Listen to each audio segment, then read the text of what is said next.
அவர்கள் முன்வைக்கக்கூடிய விஷயங்கள் என்னவாக இருக்கிறது என்பதை ஆராய வேண்டும் என்பதற்காக நான் சில முயற்சி எடுத்த சில இதுகளில் தஞ்சை பல்கலைக்கழகத்தில் அதற்கான நிறைய இதழ்கள் இருக்கிறது என்று சொன்னதால தஞ்சை பல்கலைக்கழகத்தின் உலகத்திலே போய் ஒரு 2-3 நாட்கள் தங்கி அங்கே இருக்கிற நூல்களை எல்லாம் எடுத்து பார்த்தேன். அப்போது நாடார் சமூகத்திற்காக இப்படி ஒரு பத்திரிகை வந்தது நான் கேள்விப்பட்டிருந்தேன். ஆனால் அதனுடைய இதழ்களை எனக்கு பார்க்க கிடைக்கிறது. அது முத்துநாடார் என்கின்ற ஒருவர் நீதி கட்சியினுடைய சார்பு கடுமையாக பிராமணர்களை விமர்சிக்கக்கூடிய ஒரு பத்திரிகையாக இருந்தது. அதை பார்க்க வேண்டும் என்று நான் நினைத்தேன். நான் பார்த்துட்டேன். ஆனால் திடீரென்று ஆச்சரியங்களிலே ஒன்று, திடீரென்று திலகபாமா அதை பற்றின ஒரு செய்தி இருக்கிறது என்று சொல்லி அதை கொண்டு அந்த அதை பற்றின கட்டுரைகள் இருக்கிறது.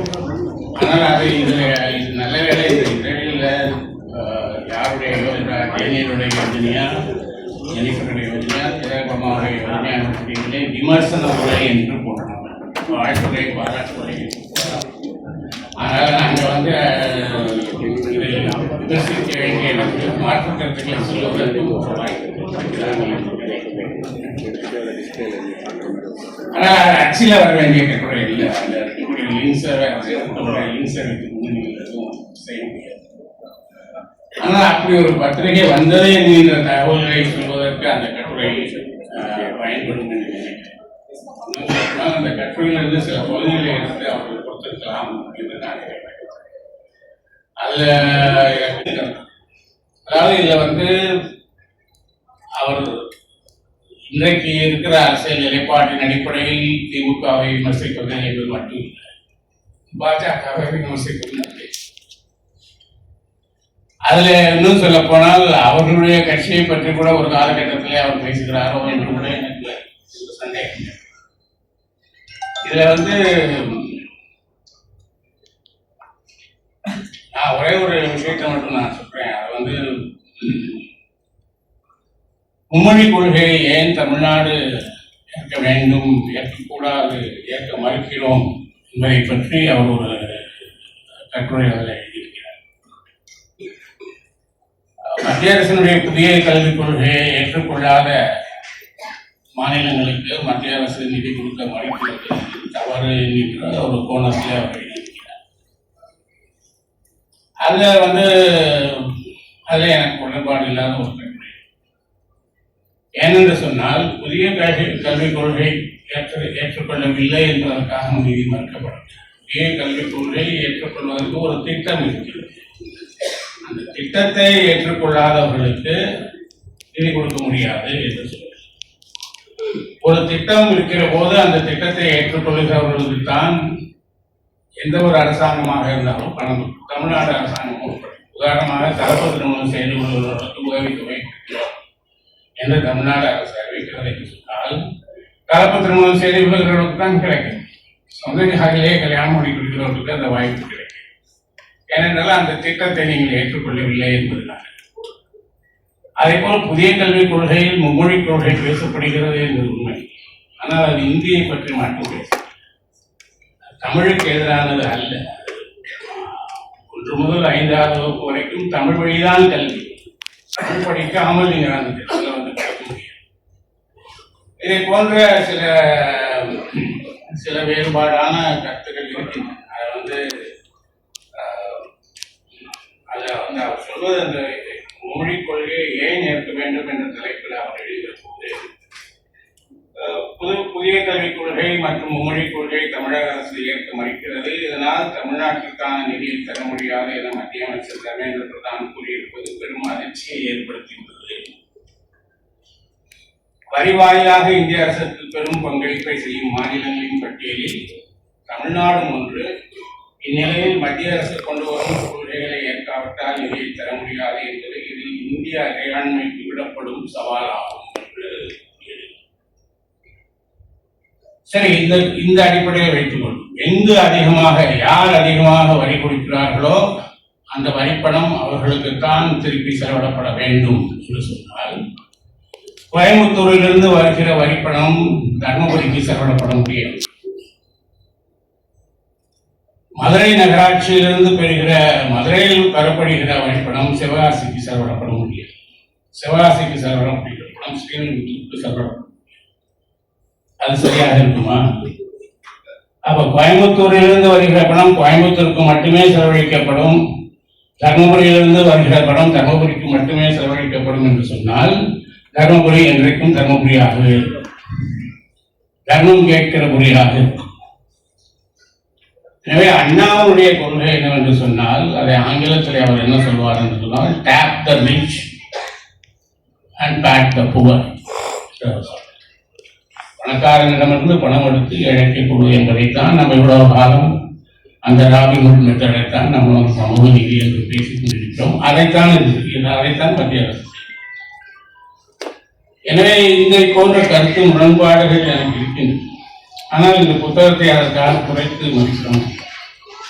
அதில் ஒரு இடத்துல அவர் ஜாதி சங்கங்களை பற்றியும் கூட பேசுகிறார். ஜாதி சங்கங்களை பற்றியும் கூட அவர் பேசுகிறார். அவர் என்ன எழுதுகிறார் என்று சொன்னால், இன்று ஏன் சமூக வளர்ச்சி, அதாவது ஒரு காலகட்டத்தில் எப்படி இருந்தது என்று சொன்னால், ஜாதி சங்கங்களை பற்றி பேசுகிற போது ஜாதி சங்கங்களே வேண்டாமா என்று சொன்னால் நான் அப்படி சொல்ல மாட்டேன், வேண்டும் என்று கூட நான் சொல்றேன். ஏனென்றால் முன்பு எப்படி இருந்தது என்று சொன்னால், சௌந்தரபாண்டியனார் காலத்தில் எப்படி இருந்தது என்று சொன்னால், சங்கங்கள் இருக்கும். அந்த சங்கங்கள் அந்த சமூகத்தினுடைய வளர்ச்சிக்கு செய்ய வேண்டிய வேலைகளை செய்து கொண்டிருக்கும். உதாரணமாக நாடார் சமூகத்தில் மகிமை என்று ஒன்று வைத்திருப்பார்கள். அதுக்கு எல்லாரும் அவர்கள் பணம் கொடுக்க வேண்டும். அதை வைத்து அந்த ஊருக்கு அந்த சமூகத்திற்கு செய்ய வேண்டியதை செய்வார்கள்.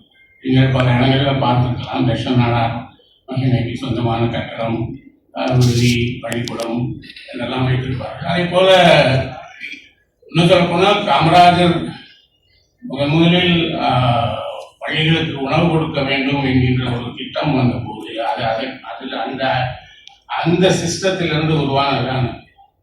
அவர் ஒரு திட்டம் அதை செய்யலாம் என்று சொன்னபோது அதிகாரிகளோடு விவாதித்த போது எவ்வளவு ஆகும் என்று அவர் கேட்டார். காமராஜர் என்னவென்றால் அவர் எந்த திட்டத்தை சொன்னாலும் முதலில் எவ்வளவு ஆகும் என்று தான் அவர் கேட்டார். ஏன்னால் அரசு பணத்தை வீணடித்து விடக்கூடாது என்பது அவருடைய. அதற்கு ஏதோ கணக்கு சொன்னார்கள், ₹1 ஆகும், ஒரு மாணவனுக்கு ₹1 ஆகும் என்று சொல்லும்போது காமராஜர் அதற்கு சொன்ன பதில் 50 காசு அரசு, மீதி 50 காசு அந்த பெற்றோர்களிடம் கொடுக்க வேண்டும். மீதி 25 காசு பெற்றோர்கள் கொடுக்க வேண்டும். மீதி 25 காசு ஊரில் இருக்கக்கூடிய மக்களிடத்துல பணம் திரட்டி அதற்கு கொடுக்க வேண்டும் என்று அவர் சொன்னார். அதிகாரிகள் சொன்னார்கள், அது ஒன்றும் பெரிய செலவாக, மீதி ₹1 நாம் கொடுத்து விடலாம் என்று அவர். அதற்கு காமராஜர் சொன்னார், அவர்களிடத்திலிருந்து நீங்கள் பணம் வாங்கி அதை நடத்த வேண்டும் என்று சொன்னால் அவர்கள் பார்ப்பார்கள், அவர்கள் கேள்வி கேட்பார்கள், சரியாக நடக்கிறதா இல்லையா என்று விசாரிப்பார்கள். அதையெல்லாம் விட்டுவிட்டு அரசாங்கத்துக்கு பணம் கொடுத்தால் ஏதோ அரசாங்க திட்டம் நடக்கிறது என்று அவர்கள் திரும்பியே பார்க்க மாட்டார்கள். அந்த திட்டம் கேட்டு போவதற்கு வாய்ப்பு உண்டு என்று சொன்னார். அந்த ஊர் மக்களிடமிருந்து பணம் வாங்கி அதற்கு கொடுக்கலாம் என்கின்ற எண்ணம் அந்த மகிமை என்கின்ற இடத்திலிருந்து தான் வந்தது. ஏன்னா அவர் பழகின ஊரில் அது போன்ற திட்டங்கள் இருந்தது. அதே போல பல ஜாதி சங்கங்கள் அவர்களுடைய சமூகத்திற்காக கல்விக்கூடங்களை நிறுவினார்கள், சத்திரங்களை நிறுவினார்கள், பல்வேறு திட்டங்களை நடைமுறைப்படுத்தி கொண்டு வந்தார்கள். ஆனால் அது எப்போது விமர்சனத்திற்குரியதாக ஆகியது என்று சொன்னால், அது ஒரு வாக்கு வங்கியாக மாற்றப்பட்ட போது அது அரசியலில் ஒரு பெரிய சவாலாக வரும். ஒவ்வொரு அரசியல் கட்சியும் தனக்கு ஒரு வாக்கு வங்கியை உருவாக்கிக் கொள்ள வேண்டும் என்கிற போது அது அவர்கள் அதற்கு ஒரு சுலபமான வழியாக ஜாதி சங்கங்களை ஆரம்பித்தார். இன்னொன்று என்ன நடந்தது என்று சொன்னால், இந்த ஜாதி சங்கங்களில் இளைய தலைமுறையினர் உள்ளே வருவதற்கு முதிய தலைமுறையினர் ஒரு தடுப்பை போட்டுக் கொண்டே இருந்தார். இவர்களுக்கு ஒன்றும் செய்ய, ஏனென்றால் அவருடைய அதிகாரம் போய் அவர்கள் ஒரு கல்லூரியை நிர்வகிப்பவர்களாக இருப்பார், ஒரு கோவிலை நிர்வகிப்பவர்களாக இருப்பார். அவர்கள் புதியதாக ஒரு தலைவர் அதை எடுத்துக்கொண்டு சொன்னால் அது நம்மளுடைய அதிகாரம் போய்விடும் என்றால் அவர்கள் என்ன சொல்வார்கள், இவர்களுக்கு இதெல்லாம் முடியாது, இவர்களால் இதெல்லாம் செய்ய முடியாது என்று இளைஞர்களை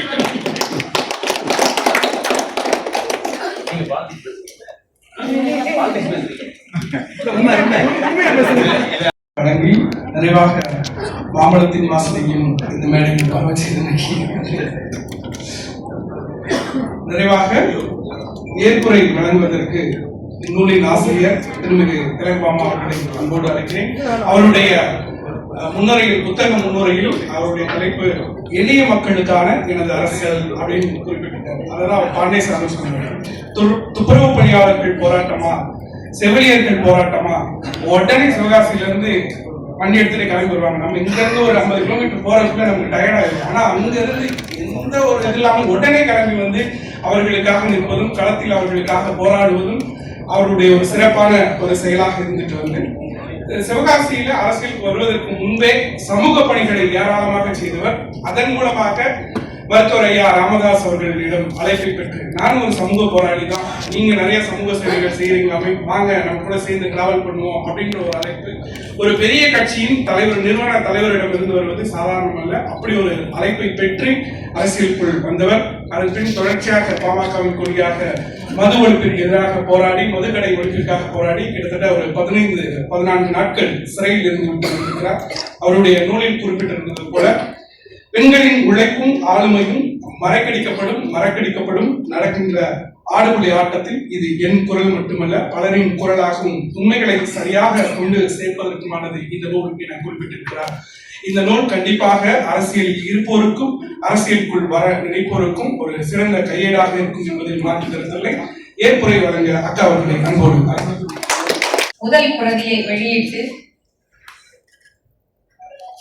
இந்த நூலுக்கான அங்கீகாரத்தை தெரிவிக்கின்ற திருமதி மாலன் அவர்களுக்கும், முதல் பிரதியை பெற்று இங்கு ரொம்ப வேகமா புத்தகத்துல இருக்கிற எல்லாருக்கும் சென்று சேரும்படி சொல்லி அமர்ந்திருக்கிற திருமதி ரங்கராஜ் பாண்டே அவர்களுக்கும், இந்த புத்தகத்தை ஒரு முறை அல்ல பலமுறை என்னோடு இருந்து வாசித்து இன்னைக்கு வரவேற்புரை வழங்கி அமர்ந்திருக்கிற ராஜேஸ்வரி அவர்களுக்கும், இந்த உங்களுடைய அறிக்கைகள்லாம் ஏன் நாங்க தொகுத்து புத்தகமா போடக்கூடாது என்று கேள்வி எழுப்பி இந்த நிகழ்வுக்கு காரணமாக இருக்கிற செய்தி அழையில் பதிப்பாசிரியர் டேனியல், ஜெனிஃபர் இருவருக்கும் எனது வணக்கத்தை சொல்லி, இந்த அரங்கில் மாலன் அவர் சொன்ன மாதிரி எல்லா நிகழ்விலும் தொகுத்து வழங்குகின்ற அமுதம் சூர்யா,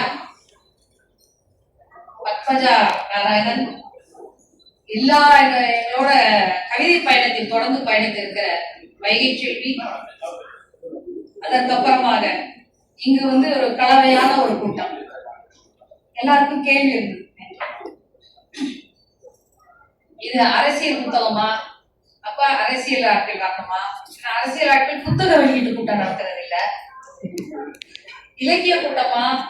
சூர்யாவுக்கு கூட தயக்கம், இது எதுலையாவது நான் போட்டுட்டு நான் பேசிட்டு அப்புறம் என்னை பேஸ்புக்ல கழுவி ஊத்திடுவாங்க, அதனாலதான் கற்பிச்சிட்ட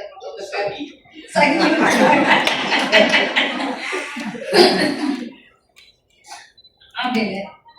அடுத்து அப்ப இந்த இடைவெளி திரையில தொடர்ந்து எல்லா அமைப்புகளோடும் இந்த அரசியல் வாழும் பயணிக்க கிடைத்திருக்கிற வகையாக இன்றைக்கு தூய்மை பணியாளர்களின் போராட்டத்தை முன்னெடுத்த தோழர் எஸ் குமார் அவர்கள் இங்கு வந்திருக்கிறார். தமிழ்நாடு நாடக சங்கத்தின் நிர்வாகிகள் வந்திருக்கிறார்கள். சுதேசி அருண் அவர்கள் இங்க வர்த்தக சங்கத்தை சார்ந்த அவர் வந்திருக்கிறார். இன்னும் சொல்ல போனால்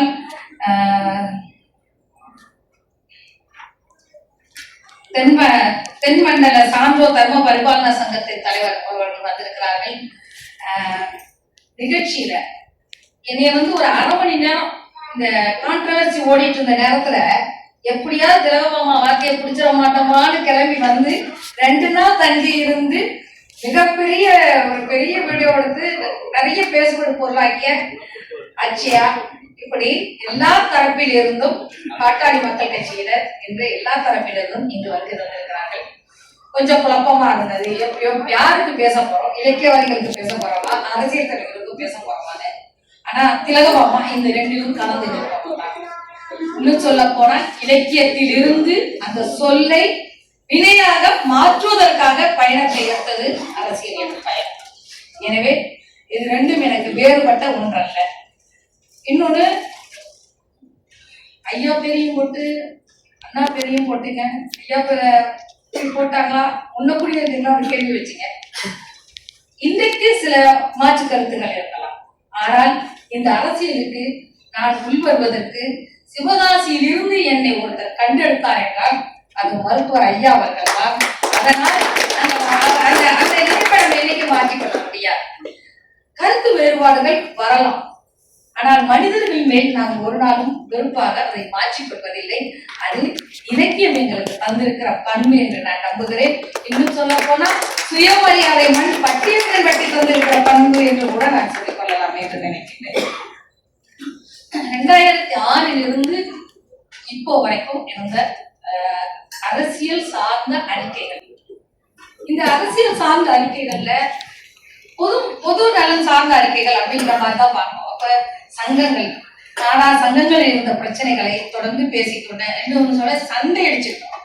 இந்த சங்கத்தில் இந்த தலைவர் வேண்டாம், அதுக்கு பதிலா இந்த கட்டமைப்பை மாத்துங்களும் போய் உள்ள போய் சேரால் அடி வாங்கிலாம் வெளியே வந்திருக்கோம்.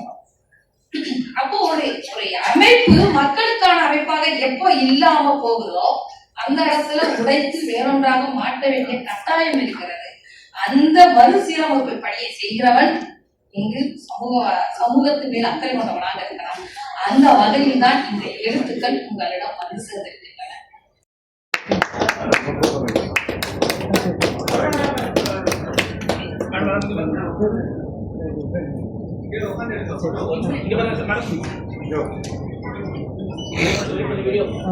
இந்த செடிகளில் இருக்கும் வண்ணம் உங்கள் எண்ணங்களைப் போலவே உங்கள் எழுத்து மேஜையை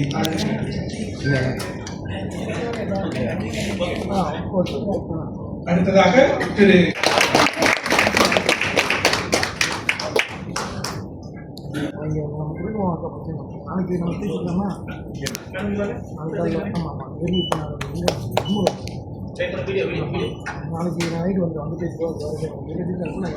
வாழ்த்துறை வழங்கிய முனைவர் அக்கா ராஜேஸ்வரி அவர்களுக்கு நூலாசிரியர் சங்கம்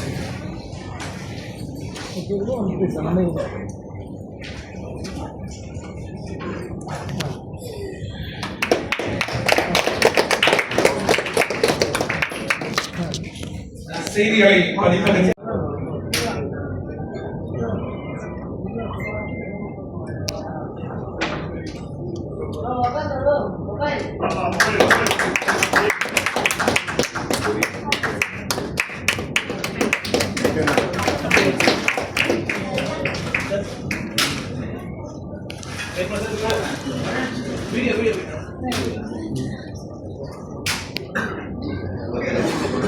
அக்கா அவர்களின் ஆலோசகர், அன்பு நண்பர், இன்று எனக்காக தன்னுடைய மேடையை விட்டுக் கொடுத்திருக்கும் கவிஞர், என்னுடைய நண்பர் அமிர்த சூர்யா அவர்களுக்கு ஒரு சிறப்பு செய்கிறார். அக்கா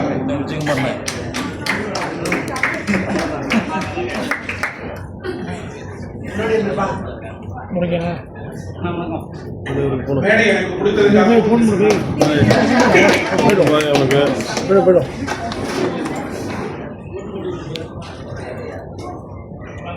எழுத்தாளரும் தொழில் முனைவோருமான திருமதி சம்சுல் அம்மா அவர்களை அன்போடு அழைக்கிறோம். எழுத்தாளர் அக்கா அவர்கள் சிறப்பு செய்வார்கள்.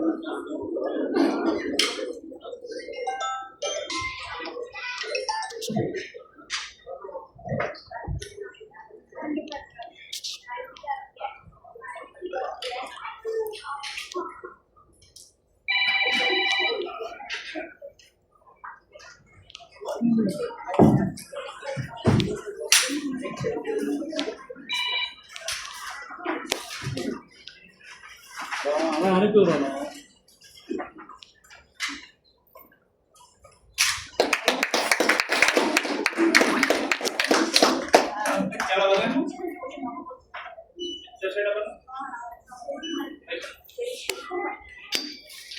அனைவருக்கும் நன்றி.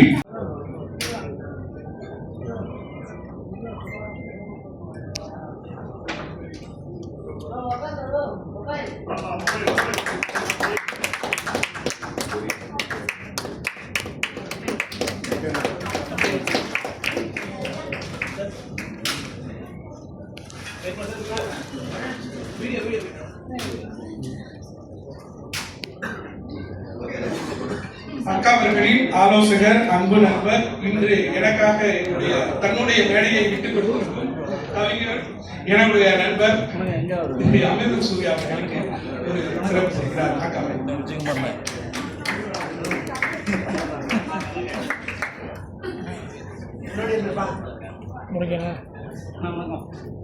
மேடை எனக்கு கொடுத்ததுக்காக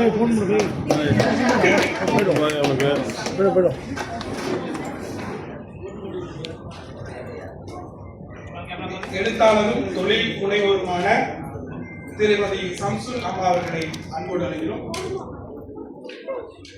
எழுத்தாளர் அக்கா அவர்கள் சிறப்பு செய்வார்கள்.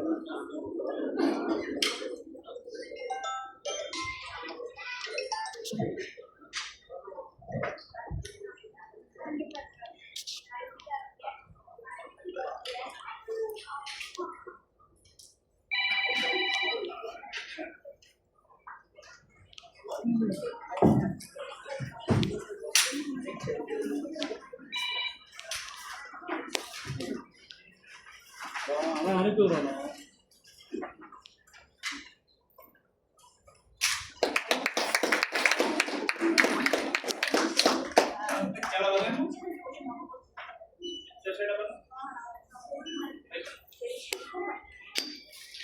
அனைவருக்கும் நன்றி.